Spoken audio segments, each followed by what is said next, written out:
আলাইকুম এভরিওয়ান। আশা করি আপনারা সবাই ভালো আছেন। আজকে সকালে আমার 5টার দিকেই ঘুম ভেঙে যায়।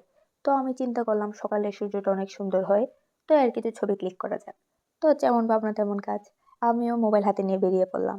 ওয়াও! হোয়াট এ ভিউ ভাই! ভিউটা দেখে আমি পুরা পাগল হয়ে গেছি। তো এরই কিছু ছবি ক্লিক করলাম। ছবি ক্লিক করা শেষে বাড়িতে এসে আমার কিছু হোমওয়ার্ক বাকি ছিল এগুলো কমপ্লিট করি। হোমওয়ার্ক কমপ্লিট করেই আমি স্কেচবুক নিয়ে বসে পড়ি। আমার হাতে বেশি সময় ছিল না। তাই ঝটপট টেপ বের করে 4 সাইডে ভালো করে পেপারের মধ্যে টেপটা লাগিয়ে দেই। আজকের ক্লিক করা ছবিগুলোর মধ্যে থেকে আমি এই ছবিটা রেফারেন্স পিকচার হিসেবে নেই। এর আউটলাইনটা আমি এঁকে নেই। তবে একটা মজার ব্যাপার হচ্ছে প্রতিবারই একটা রেফারেন্স পিকচার নেই। ওই রেফারেন্স পিকচারের মধ্যে আমার কিছু না কিছু ভুল করতেই হবে। ওই ভুলটা ঠিক করতে গিয়ে যে রেফারেন্স পিকচারটা নিয়েছিল ওইটার মতো তো হয়ই না। শেষমেশ দেখা যায় ছবিটা অন্যরকমই হয়ে যায়। দেখা যাক এইবার কি হয়। আউটলাইনটা কমপ্লিট করার পর আমি এর মধ্যে কালার করা শুরু করি। অল্প সময় থাকার কারণে আমি পুরোটা কমপ্লিট করতে পারিনি। এখন আমার কলেজে যাওয়ার সময় হয়ে যায়।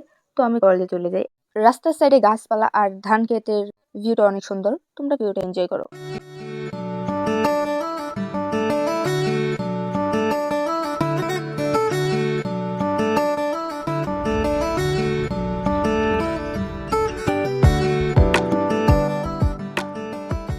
রাতে সুন্দর একটা চাঁদ উঠেছিল।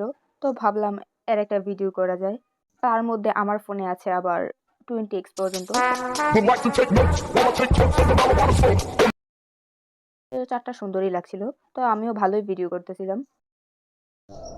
হঠাৎ করে একটা পেঁচা পাখি বারবার আমার ক্যামেরার সামনে আসতেছিল। আমার মতো পাগল মানুষ আমি আর দেখি না। রাতের 1টা বাজে গেছে চাঁদের ছবি তুলতে। এমন তো হওয়ারই ছিল। তারপর আর কি কম্বল মুড়ি দিয়ে ঘুমাইলাম। সকালবেলা ঘুম থেকে উঠে ভাবলাম পেন্টিংটা কমপ্লিট করা যাক। কালার প্যালেট কোথায় রাখছি মনে নাই, তাই হাতেই পেন্ট রেখে পেন্টিং করা শুরু করি। কুয়াশা বোঝানোর জন্য সাদার সাথে একটু পানি মিক্স করে কালোর উপর দিয়ে দিলে এটা কুয়াশার মতো ভাব হয়ে যাবে।